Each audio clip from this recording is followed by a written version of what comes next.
Hey y'all.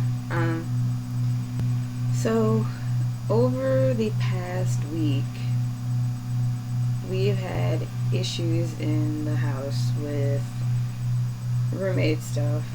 Um, we refer to them as roommate A and B. Roommate A has been accusing roommate B of spying on her.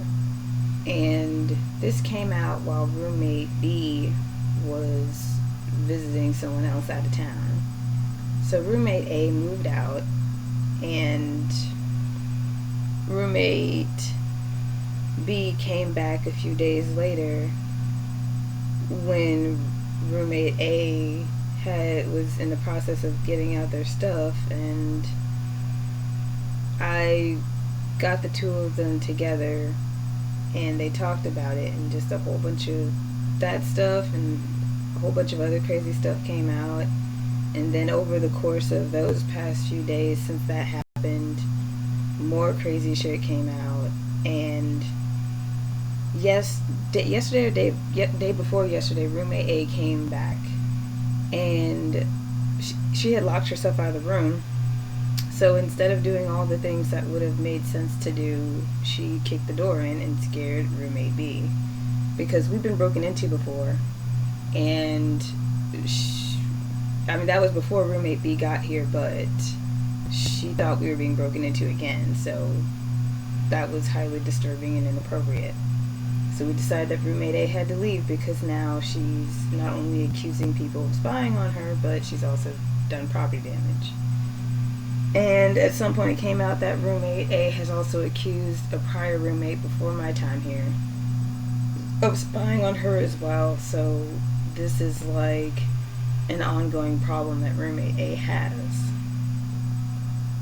Last night, roommate A came back, and while she was getting the rest of her things, she had two more breakdowns and said that she wanted to kill herself. And when we called someone to come get her, she left. I wrote a note to the house manager saying that it wasn't safe for her to have access to the house anymore, and that we needed to change the locks. And of course, he doesn't want to change the locks, so I settled for her surrendering her keys. If she surrenders her keys, then we don't have to change the locks. This whole experience with Minneapolis, look, I've met some great people here, don't get me wrong, and I'm never going to forget like all the great people that I've met, but I think that it's time for me to go. I came here to take care of my health, not deal with somebody else's psychotic episodes. And some of what was going on behind this spying shit was infighting, of course, and if I haven't made it clear, I absolutely detest infighting. I've probably said that plenty of times over various medias, but I'm more vocal about it in person. Infighting is not where it's at.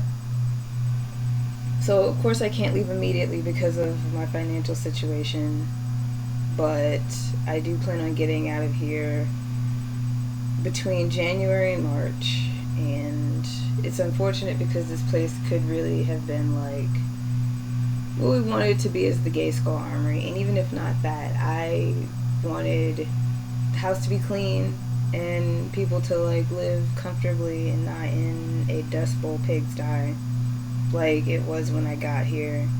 And progress was made with that, but when it came to people talking to each other, that's when things apparently, I mean, well, I guess not. I guess it's not that apparent in how things fell apart, because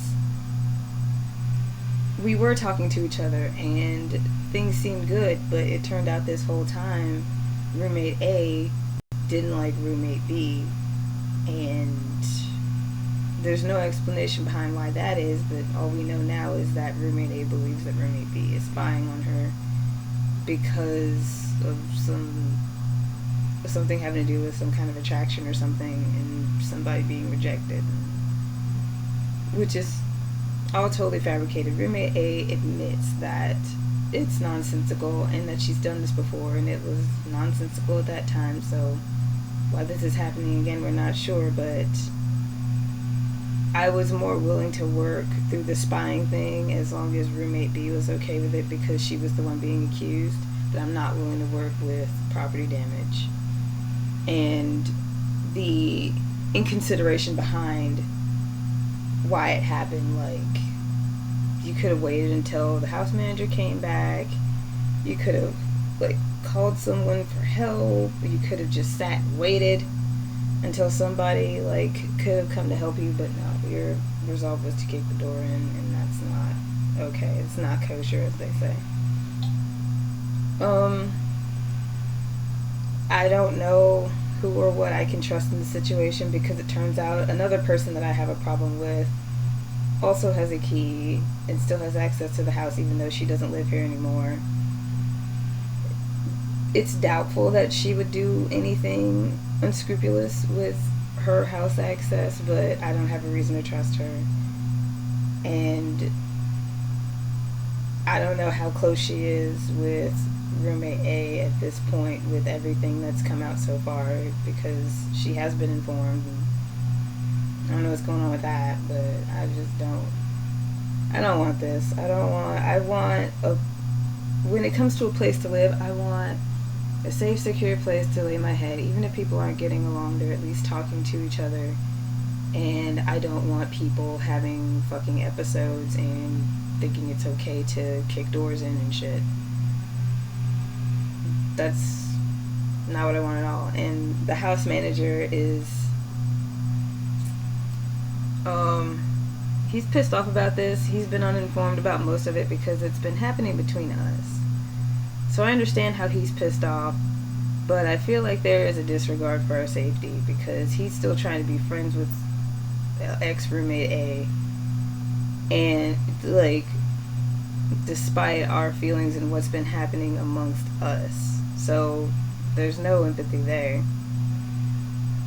And I don't want to... I mean, I'm okay with roommate B. Like, I even propose, like, we can team up and try to find a house together and live somewhere else. But moving is a hassle, and I understand that she doesn't want to move again. And also, I just brought this up, like, while things were dying down, so no decision's been made on that either way. But I did propose it to her, like, this situation won't last forever, and it's not like we're forced to live here. We can leave. But as far as I'm concerned, I've tried looking for other places to live before all this even happened, and I haven't found anything. I feel like I'm just becoming the definition of insanity by doing something and expecting different results and consistently getting the same results with trying to get a new place to live. So my only other option is to leave Minnesota. I'm very thankful for all the great, generous people that I've met here, but I can't have this as a living situation. And I will probably never have the opportunity to get a job or live something that at least mirrors a stable life again. So it's probably my first and last opportunity at that, but I can't have this, because this is the foreseeable downhill that I had going on in Shreveport. I know that this situation is only going to get worse because of these things that have happened, no matter what else happens. And I would much rather take the chance at pretty much all the other things that could happen than stay here in this deteriorating situation. So yeah. Take care of yourselves and each other, and I hope you're having a better day than I am. See ya.